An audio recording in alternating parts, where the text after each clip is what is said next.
ତମେ ଚତୁର କାଉ ଗପ ଶୁଣିଛ? ମୁଁ କହୁଛି ଆଜି ଗୋଟେ ଗପ ଶୁଣ କେମିତି କାଉଟା ତା ଚତୁରତାର ସହ ସେ ପାଣି ପିଇଲା।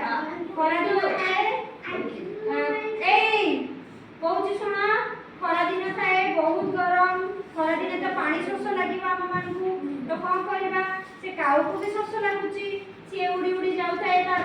ଆମେମାନେ ଯେମିତି କାମ କଲେ ତାକୁ ଆମକୁ ଗରମ ଲାଗେ, ପାଣି ଶୋଷ ଲାଗେ, କାଉକୁ ବି ସେମିତି ତାକୁ ପାଣି ଶୋଷ ଲାଗେ।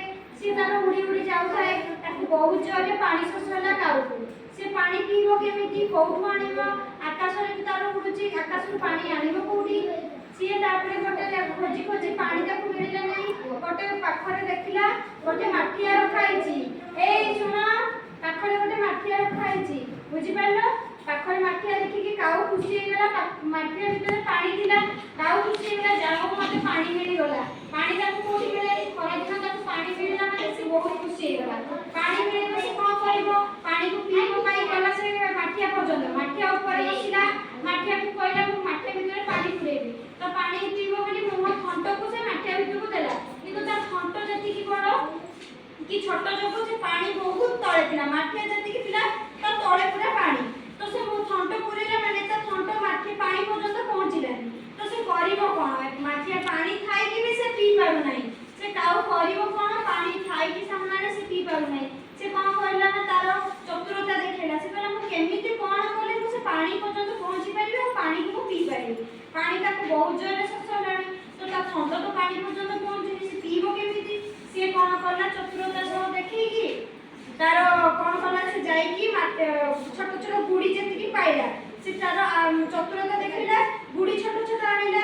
ଗୁଡ଼ିକୁ ପାଣି ଭିତରେ ଆମେ ଯଦି କିଛି ଜିନିଷ ତାକୁ ଗୁଡ଼ି ଗୁଡାକୁ ସବୁ ପକେଇଦେଲୁ କି ଆଉ କୋଉ ଜିନିଷ ପକେଇ ସେ ଉପରକୁ ଉଠିଯିବ, ଯୋଉ ଜିନିଷଟା ଆମେ ପକେଇବୁ ସେ ଉପରକୁ ଉଠିଯିବ। ତ ଆମେ ସିଏ କଣ କଲା? କାଉ ତାର ଗୋଟେ ଗୋଟେ ଗୁଡ଼ି ଆଣିକି ସେ ମାଠିଆ ଭିତରେ ପକେଇଲା, ଯେମିତି କି ପାଣି ଉପରକୁ ଆସିଗଲେ ତା ଥଣ୍ଟ ପର୍ଯ୍ୟନ୍ତ ପହଞ୍ଚିଯିବ, ଥଣ୍ଟରେ ସେ ପାଣି ପିଇ ପାରିବ। ସେଇଥିପାଇଁ ସେ ସବୁ ଗୁଡ଼ିକୁ କଣ କଲା? ମାଠିଆ ଭିତରେ ପକେଇଲା। ମାଠିଆ ଭିତରେ ପକେଇଲେ ତାର ଉପରକୁ ଉଠିବ ବୋଲି ଗୁଡ଼ି ସବୁ ପକେଇଲା। ଅଳ୍ପ ଅଳ୍ପ କରିକି ମେଞ୍ଚେ ଗୁଡ଼ି ପକେଇଲା ପର୍ଯ୍ୟନ୍ତ ମାଠିଆ ସବୁ ପାଣି ଉପରକୁ ଆସିଗଲା। ମାଠିଆ ଯେମିତି ପାଣି ଟିକେ ଉପରକୁ ଆସିଗଲା, ତା ଥଣ୍ଟ ପର୍ଯ୍ୟନ୍ତ ପହଞ୍ଚିଗଲା, ସେ ବହୁତ ଖୁସି ହେଇଗଲା। ଯାହା ହଉ ମୁଁ ଆଜି ପାଣି ପିଇ ପାରିଲି।